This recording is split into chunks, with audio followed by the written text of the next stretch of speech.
Hello everybody, good morning, it's wee Paddy here, and I've got a video this morning on the Benchmade 737 Aileron. And this was part of the huge care package that was sent to me from Jasonrohanguilfoyle. I'll put all his details down below in the description.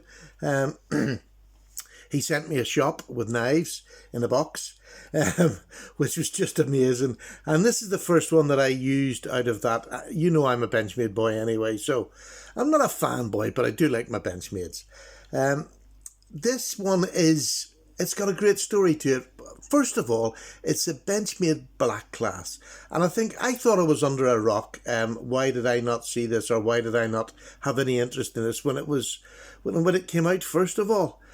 And I suppose that is the reason. It was a Benchmade black class, which tend to be tactical for first responders and things like that. I'm neither of those. I'm just an old fellow that likes knives. But boy, did I miss a wonderful knife. I genuinely mean that.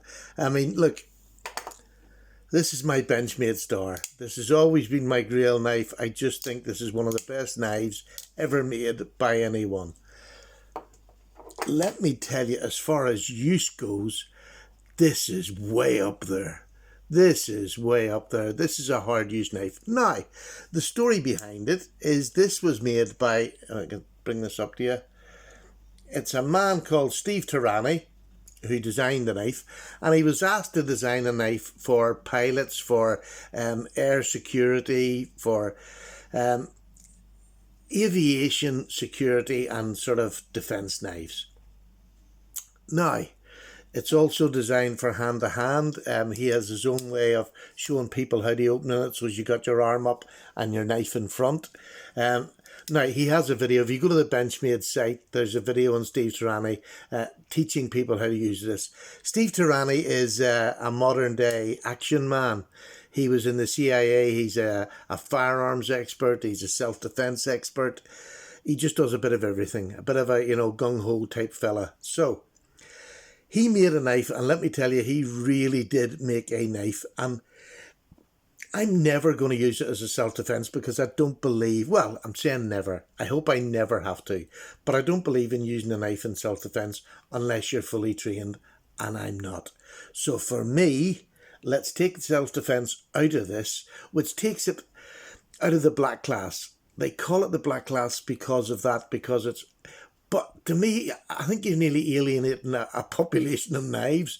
Those who are out there see black class for self-defense and they maybe be put off it. Like I probably was myself. It would have been subconscious because I wouldn't have done it on purpose. But anyway, look, I've got this knife in hand. Easy open, not a big detent, but it's easy open, and it's meant to be easy open. It's laser etched at the top. I've never seen another blade like that. It's nearly like a spear point, but it's a drop point, but it's like a spear point. Very wide blade.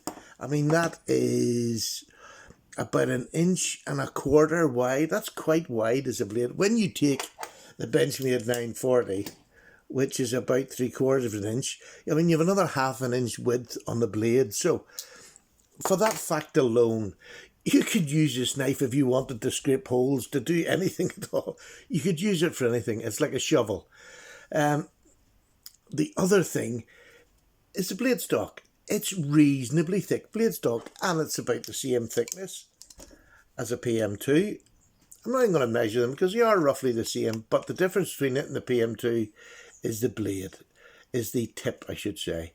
The tip of the PM2 is always going to be the fragile part of this knife. And it is a fragile part of the knife. Now, excuse me, in everyday use, that's not going to bother you for EDC use. But if you had to use it for a bit of prying, excuse me, frog in the throat. If you are going to use it for prying, be prepared. You might break the tip on that PM2. This, I don't think you'll have any problems whatsoever. There is plenty of meat behind that tip for if you need to do a bit of prying. And again, this is an all-action knife, so it can do for any purpose. There's the axis lock, which is drop shot. It really is drop shot. If you don't leave go of that, it'll bounce. It's that drop shotty. But there you are. It'll just go straight closed. You have the thumb opening. You can finger flick it. And then there's this self-defense way is where you do that and you've automatically got this arm up in front of you and the knife out in front. So I'm never going to use that last one. But if it's wet, if it's icy cold, you notice like if it's icy cold and you're trying to use your digits to do, and even just a simple method like that, if your hands are frozen, it's very hard to do that. But with this acid etch, and it's a big, you can get that's a whole thumbnail, and pull it out. So you've got a way to do it in whatever situation you're in. Now, I have used this on wood, I have used it cardboard. It's not the best cardboard cutter in the world, it's not the best wood cutter in the world, but by gosh, is it good enough. Now, look at the handle. Look at the contouring and the handle, and it is contoured. These are all beveled and contoured. So when it gets into your knife, it's a thin handle. It starts a bit thinner down here and thickens up towards your bigger fingers. It fits in the hand this way beautifully. In this grip, beautifully. No hot spots when I was... Now, it's maybe not the most padded, but you could cut for days with this.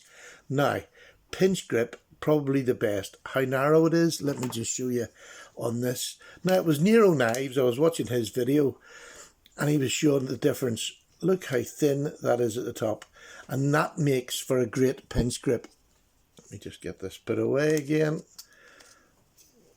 Now, it makes for a really good pinch grip up here. Or if you want to sneak up this traction that this gives you, you could use this to skin anything. So, there's nothing this knife that I found cannot do. It can be a master of none. Maybe self-defense if I'm not sure on that. But it's got a deep carry pocket clip that comes with it. This is textured. This is nearly like a knurled, very fine knurling on here so that it slips in and out of your pocket but still gives you the texture there and there in your hands when your fingers wrap around it. I have been amazed at how good this knife is. I highly recommend if you haven't tried it. Now, this is not a cheap knife, let's be honest. I mean, I think they were about $200 when they first came out. I think they've come down in price now. You can get them for maybe $20 dearer than a PM2. But to me, if you want a work knife, if you want a knife to take anywhere, if you want a knife to go camping, this is a perfect camping knife. From scraping a hole to have a poo in to cutting up your dinner, this knife will do it. It really is an easy knife. And for what they call a tactical knife, it's just a playful knife too. It really has all the attributes of a great EDC knife. So, flow through construction, it's just, I think it's a great winner. I really don't know why I didn't do it. Well, I do now. It's because they called it the tactical knife, and I'm not a tactical person. Here's it beside my other user. Now, this is just an Aussie, but this is my other user along with the PM2. But to be honest with you, if I've got any real hard work to do, I'll just take the Ontario Rat out, rather than risk breaking the tip on this, because this is my channel knife and I don't want to do it. I have no fears taking this knife out. This knife will do even more than I believe this one will do. The steel is going to last me longer, although there's nothing wrong with Aussie. This is going to last me longer. And don't forget, this was designed for a pilot, for whether it's escape and evade, if there was to be a crash, it's an option that a pilot's going to have with them for defence if they're being attacked in the air or whatever. This is also just a do-everything knife. This, to me, is the sort of Rambo of the knife world that I missed because I was put off by that word tactical, which is just overused. But this is the biz. So, there you go. Jason, thank you very much indeed. And trust me, I've got more knives and they're every bit as good and every bit as interesting. Go and have a look at it. There's plenty of videos out there. It is expensive, so, do your due diligence. If it's something that you're going to use and need, this is the business. I am so glad to have it in my collection. And as it's a gift, it'll be there forever. So I'm a lucky boy. Take care. I'm away for a fresh cup of tea. That one's near done. Take care. Paddy's gone. Bye now.